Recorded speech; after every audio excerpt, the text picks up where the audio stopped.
Any questions? Yeah. The difference between seeing Rossini in Italian and French? The language. One is in Italian. The question was, is there any difference in singing French Rossini versus Italian Rossini? There is. I think he tries to find a delicacy in the French, and sometimes he's more successful. Sometimes this to me still feels very Italian. But you get to the trio, and it feels very French all of a sudden. So I think you have to take the cues from him about what the orchestration is like, what the harmony is like. But really, so much of it will come from the use of the text. This kind of softer je ne souffrir, they're French consonants as opposed to Italian, which I'm not sure I can really explain what that means, but there's a delicacy to the French language.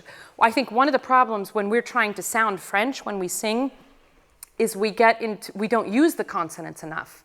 We think, oh, with the French, we should be very French and very sooth, and we're trying so hard to find the right nasal and the right open and the right close. But we have to use those consonants in French as well. It's imperative. Yeah? You spoke about when you're doing the cadenzas, when you're working on them, sometimes dotting them or making triplets. Yeah. Once you get to the point that you're actually doing, say, on Monday night, do you do those one way and Thursday night a different way, or do you kind of freeze it? So the question being, in using all the coloratura and the cadenzas, and when I'm practicing it technically, I'll break it apart and deconstruct it. Then do I sing it differently from night to night in performance? I think so. Not necessarily intentionally, but every performance is a live beast.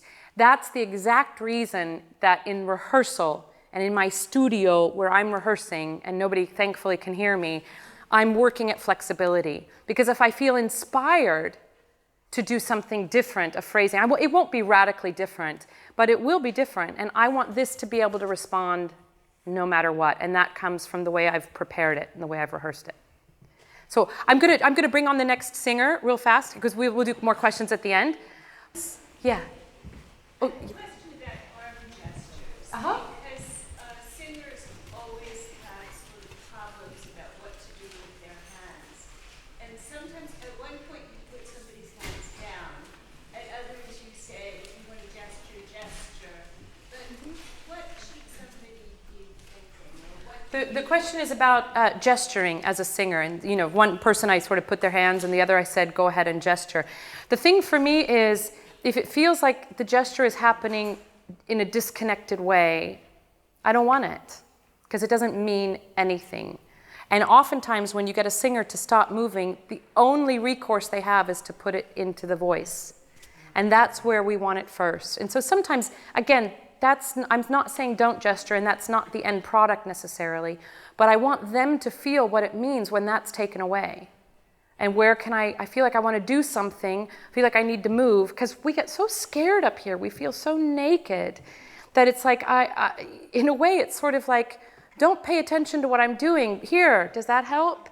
Don't really listen, because it's like we don't trust our voice, so we get disconnected and we do this other stuff. So sometimes that's just an exercise, not an end product, of getting somebody to find the internal expression that will then come out the voice. And if they're really connected to that, that's what happened with Rachel, I think, really well, is then if they do make a gesture, it'll be totally organic to that character and what's happening, It's hard. Figaro is somebody who has to gesture. It's got to be in there in this kind of freeness, but it's just trying to find that balance. We have about 15 minutes or so for some questions. Priority on the students. If you fail and don't ask any questions, we'll go further back. But I would love to yeah, go ahead. When you look back on your younger years as a student of music, what would you have done differently if given the chance?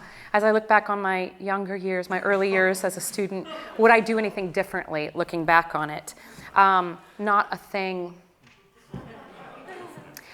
If I could have a conversation with my young self, I would say it's going to be okay. Actually, you have no idea how okay it's going to be.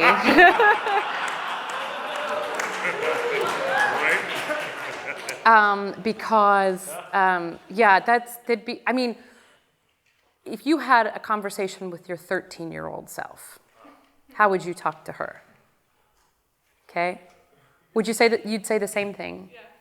Okay, so just imagine 15 years from now and go ahead and have that conversation with yourself.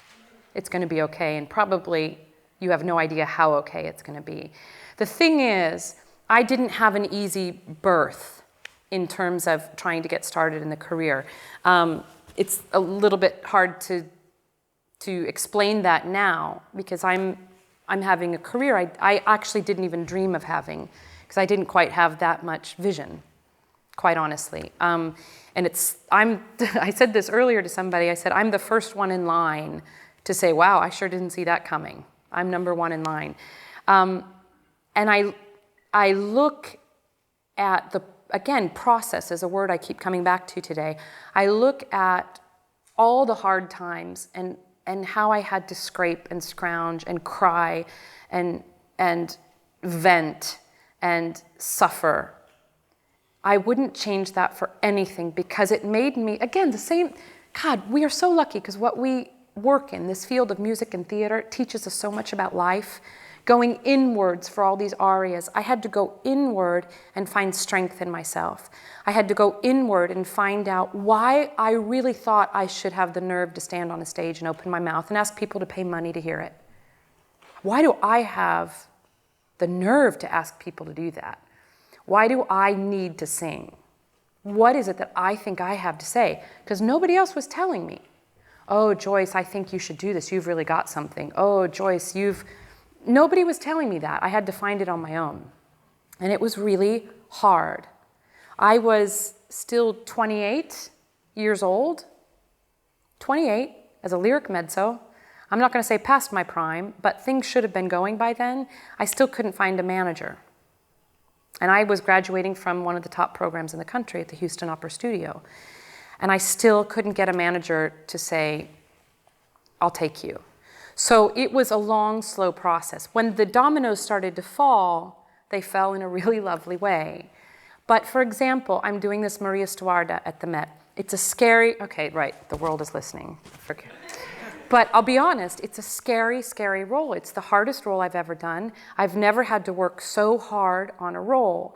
And opening night at the Metropolitan Opera, it's New Year's Eve. People have paid a lot of money to sit in those seats and be entertained. And I'm nervous. I'm really nervous. And how do I talk myself out of that place of, oh my God, I don't know if I can do this? I back up and I say, I've done the work. I've done a lot of work. And I've rehearsed this well. I've rehearsed it vocally and theatrically. And I've been marrying those two slowly over the rehearsal period. And there's no guarantees. But if I go out there and remember to breathe and phonate and trust the work, I'm going to be okay. Every time I sing that F sharp in the chorus, I mean literally every time I'm having this conversation. Oh God, you're tightening already. Oh God, it's locking up and you're only a third of the way through. Relax, relax. Trust it, but trust it, but move the breath, but go, go, go, go. Same thing I was doing, spin, spin, spin. That's the kind of conversation I'm having in my head. I know I'm not the only one who does that. It's something am I kind of answering your question? Okay, but I want to just veer off a little bit from that too about this inner voice thing, because I know this is something I bet, if not every student in here faces. I'm going to say 99.9% of you, and that other 0.01%, talk to me afterwards because I want to know what you do. We have this inner voice in our head, right? That is constantly going. And it's still going when we're singing. And it's usually the most harsh, critical, destructive, evil little thing going in your head. At least it was for me. Am I alone on that? Oh, thank God. Okay. And here's the thing. I think there's a part of us, to arrive at this place, for goodness sake, you guys are at Juilliard. Do you ever have that moment where you're like, oh, it's Juilliard? I watched movies about you guys growing up. from Wichita, Kansas. I was like, Juilliard. Read books about it and everything. You guys are here, so you guys are good, conscientious, hard-working musicians. And there's a tendency to think that in order to be better and to be a good student, you have to be really hard on yourself. Which means I'm being good to myself and say, that was terrible, you can be better. No, that wasn't good, it was better 2 weeks ago. What am I happening? I'm losing it, I don't have the top. And that, right? That's a familiar dialogue, right? Yeah. I've learned over the years that it is. Here's the thing. How productive and good are you being if that voice is destroying everything you're trying to put out? It is stopping you in your tracks. It is a straitjacket. It's handcuffs. It's cement blocks on your feet. That's not good enough. She was better. Why did she get that? Well, I can't do that yet. And I've been working on this for a month and it's not coming. And they're looking at me funny. And right? Okay? One person in here explain to me how that helps you. Explain to me how that makes you a better singer. Now, I'm not talking about being diligent in your practice. I'm not talking about not having a critical ear and eye on you. You guys know that. Criticism is what we live with. It's constant. It doesn't let up. It's always there. And the only thing people are telling you at the end of a performance or the end of a rehearsal is, that F sharp is still sharp. I know, thank you. Or that A is a little tense. Yeah, I know, I'm working on it. So we get criticism all the time, and you need to be exceptional critics of yourself because you have to be outstanding. You have to be, what you guys are aspiring to do is Herculean. And you've got to be great. But there's a time to put in the work. And you do that work, and you do it the best that you can. And you do it better than you ever thought you could. And you work harder and harder and harder. And you have that conversation with yourself that you would have with the best friend sitting across from you. Or even a stranger on the street. If some freshman came up to you crying, you didn't know them, and they're like, I don't know, I'm not getting right. Everybody's telling me what I'm doing wrong. What would you say to that person? Oh, listen, just be patient.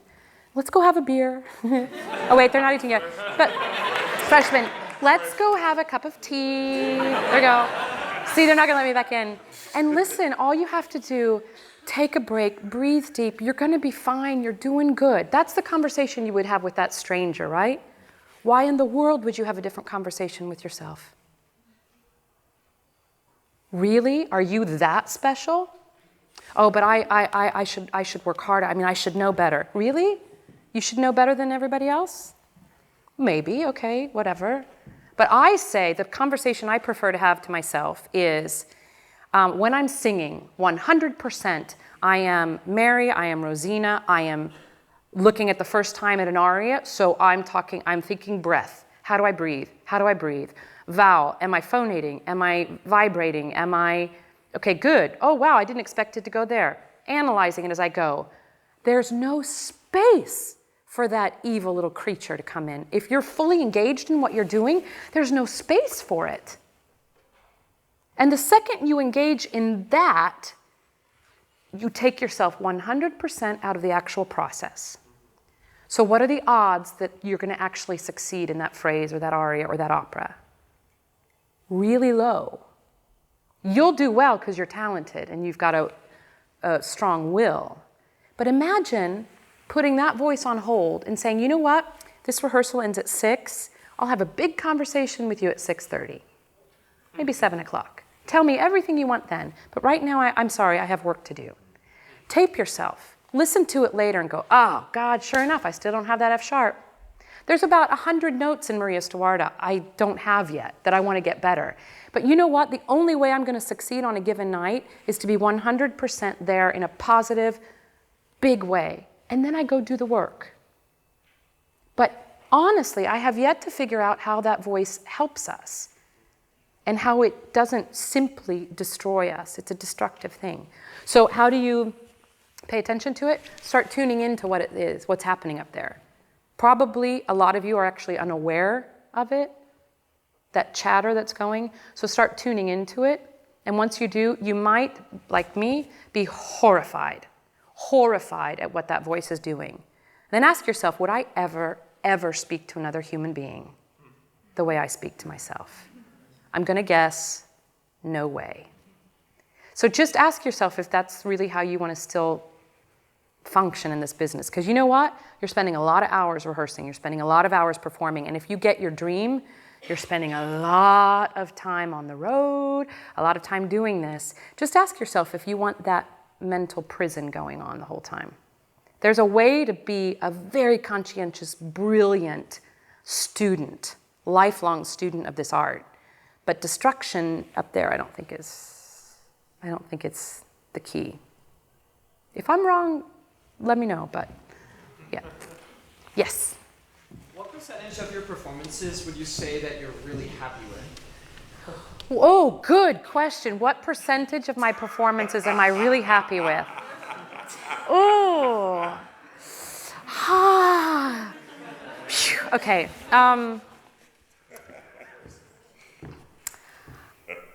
Okay. Here's the spot, and I'm on it. I love what I do, and I have a really good comprehension about what I'm good at and what I'm less successful at. I know what my strengths are, and I really know what my weaknesses are. That's really important for what you guys are. You know, I prefer to spend more time strengthening my strengths than trying to conquer my weaknesses. I mean, within reason, you have to overcome some stuff. I, over the years, have worked really hard mentally to get to the place where I enjoy the crap out of my performances. And that doesn't mean I think I'm the greatest singer in the universe. Not at all. It has nothing to do with how good I think I am. It has to do with, did I give my all? Was I in that character? Did I help tell the story? Was I a good colleague? Did the audience laugh? Did the audience stay silent? I want to be a perfect singer. I want to have perfect command over my voice, and I work really hard on that level of it. But I will not let a missed note or a missed phrase or a forgotten line, I will not let that destroy all the work I've done for that performance. So I'd say today, 100%, unless I'm sick and it's just like a slog getting through a performance and it's just about technically doing the work. But that's what I want. I think if I'm enjoying it, the audience is going to get more. Because here's the other big thing. I don't know if this is going to be disillusionment for you or not, but it's not about you. It really is not about you. That performance on any given stage that I give has nothing to do with me. Has everything to do with me because I've got to make sure I'm healthy and rested and prepared and technically is good. You know, so there's a lot of me involved to get me to that point. But when that curtain rises, it has nothing to do with me. It has everything to do with the character and everything to do with the people who have paid money to see that show. It's very black and white. My contract says I have a job to do. So I'm going to prepare as best I can, and I'm going to go do that job. Meanwhile, because it's so much a part of my life, I want to enjoy it so much. So I do all the preparation that I have to so that I'm free on that stage. And if I do that, and I make that 3 hours not about me, but about that character, and about your experience, what's not to enjoy? Yeah, God, I didn't get that note. I'm going to try it next time. But I think I need to go take that to my teacher, so I'm going to work on that. But that doesn't make me the most awful person on the face of the earth who's completely incompetent and has no talent. It means I missed a note. They don't arrest you for that, right? You might not get hired back. Now, that's something we want to do. So if you're not getting hired back, if you keep missing stuff, it means you have more work to do. It doesn't mean you're an awful person with no talent. It means you have more work to do. So just work. Just get busy working. I prefer to keep it sort of simple like that. Makes it a little bit easier. Yeah? I have a question about high school students. I'm 17, And I was wondering if you had any advice for younger singers and like the auditioning process for colleges. Do I have any advice for younger singers, and particularly like high school students? Yes. Quit thinking only about opera. Really quit thinking about only opera. Get in there, enjoy it, immerse yourself in it, but please keep perspective that it's not the only thing in the universe. It may end up being the only thing in the universe to you, but I want you to have the chance to make a really informed decision about that. So that it's, when opera grabs you, it grabs you, right? It's so exciting, and when you're young especially, you can get this tunnel vision about it. And especially if you want to be a singer, everything becomes about being that. What interests me on the stage are the performers who bring their life to the stage. They're singers who have lived, they've read books, they've seen great films, they know art. They go and scream their lungs out at an NBA game or their Little League brothers game, and they find out what makes baseball players tick. They study chemistry. If I can watch a baseball player, George Brett was my guy in the Kansas City Royals growing up, third base. Bam! He almost hit 400. He was amazing. I learned so much about what I do on the stage by watching how a baseball player works. That mental game that tennis players, ice skaters, baseball players have to do, my God, how much we can learn from that. Read about sports psychology. It's the same thing on the stage. So I would say, slow and steady wins the race. You don't, I think, there's going to be exceptions to this. And again, please don't take me as gospel truth. This is just my opinion. The few people who maybe have started really strong at 21, 22, they're the stars of their school, they know everything, they're ready to go. I think the percentage of those people that go on for long careers is very small. I could seriously be wrong about that, or slightly misinformed. But I think you give so much and you want it so bad early on that you kind of lose perspective about the long game. I've got to get into this college. I've got to get into that. I've got to make that competition. And you put so much pressure on that there's no forest. There's only branches on the trees.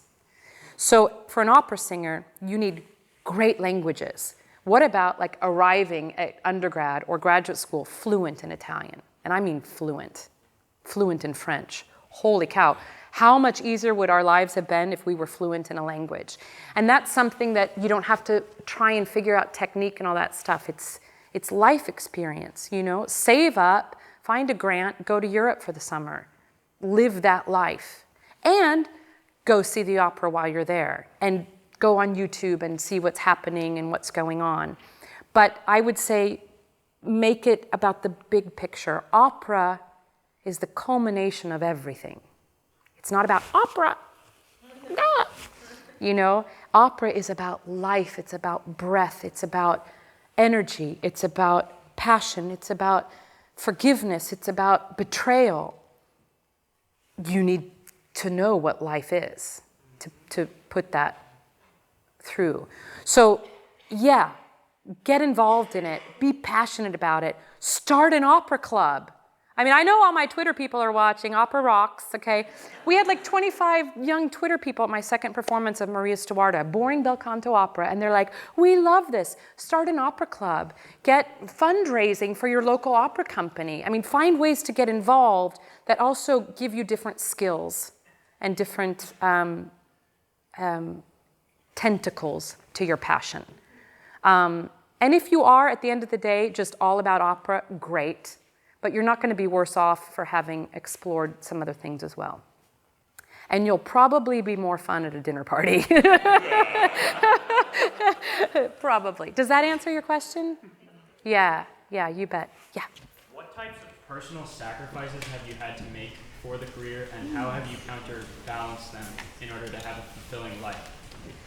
What kind of personal sacrifices have I made to do this career, and How have you counterbalanced them to have a fulfilling life?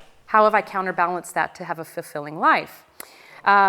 Big, oh, we're out of time. No, we have, we kind of are, so if somebody has to dash off, that's fine. This is going to tie in exactly to the question before. Trying in a nutshell, I'd say my early 30s, I was starting to work. And I was starting to work in big places in Europe. How that happened, I don't know. But I was there in Paris and London and Milan, okay? And I was kind of miserable. 9/11 happened, and it was sort of this existential moment of, literally the next day after 9/11, I was singing Dorabella in a really kind of cute production of Così fan tutte in Washington. About 12 hours earlier, no, about maybe 18 hours earlier, I was watching the Pentagon burn from the roof of our apartment. And I'm supposed to go out and, oh, let's send these lovers off to war. And really, does this even matter at the end of the day? And I was having big questions about it. I was pretty miserable traveling around because the only thing I was focused on was what I was missing. I was missing the anniversary. I was missing the birthday. I wasn't home for the first communion. I wasn't home for graduation. I just wasn't home. And it was, I'm talking about over the course of a good 2 years that I was getting sadder and sadder. And it was getting to a very dangerous place because I felt myself, I'm really glad I had a little bit of self-awareness for this, because I felt myself only being happy on stage and only feeling freedom on the stage. It's a great feeling. It's quite addictive. It's quite euphoric. And then the curtain comes down and you're going back to your apartment completely by yourself because you don't speak the language. You're in Amsterdam and the Dutch cast is going out and you're like,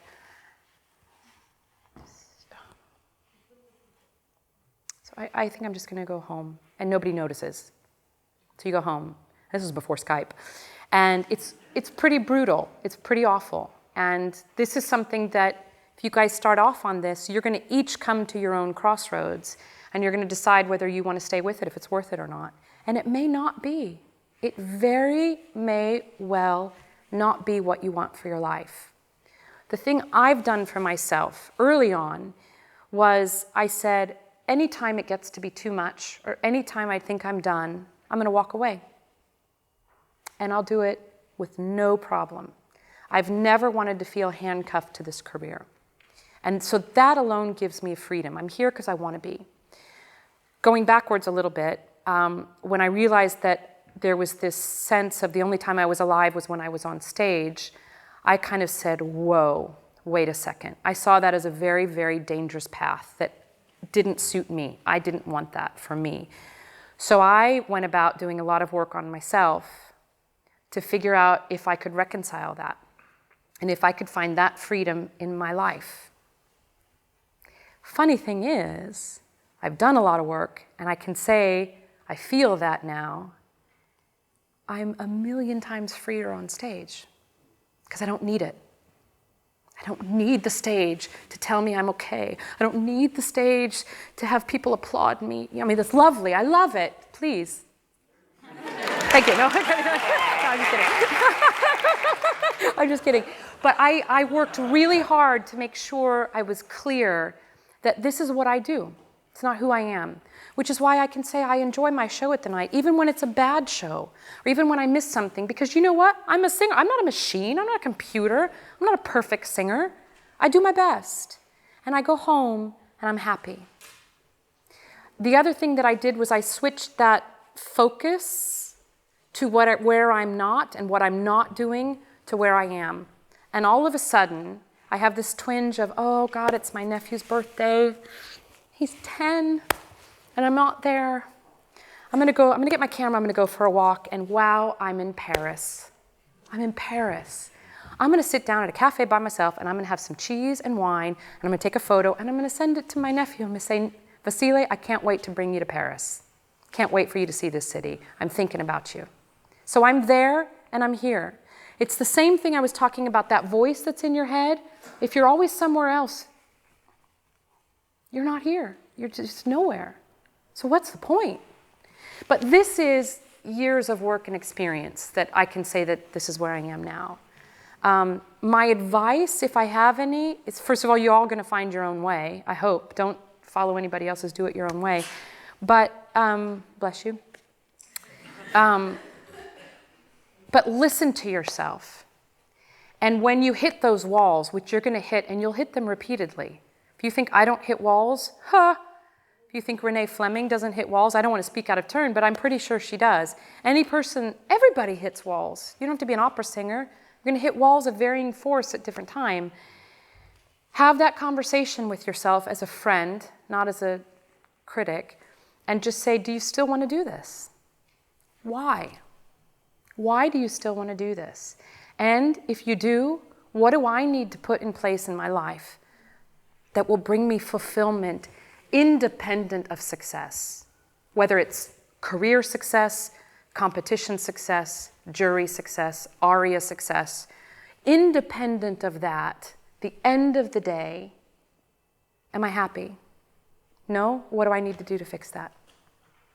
And I'm not talking, oh, I'm so happy, life is great. I'm talking about like, boom, happy, you know. Yeah. I think we might have to wrap up. Is there one last question? A Twitter question, yes.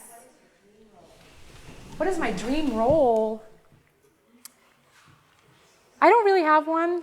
I mean, honestly, it might be Scarpia. No. Might be Scarpia.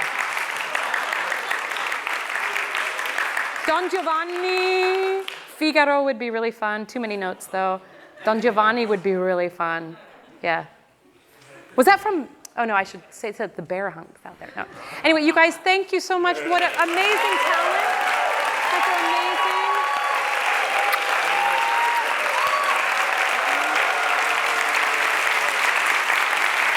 Can I have my pencil back?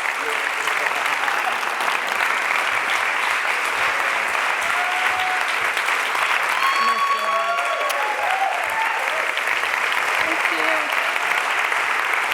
Did you see that? They made the label on the bottle says Yankee Diva. That is awesome. I should start like for $9.99. It's the water of the opera singers.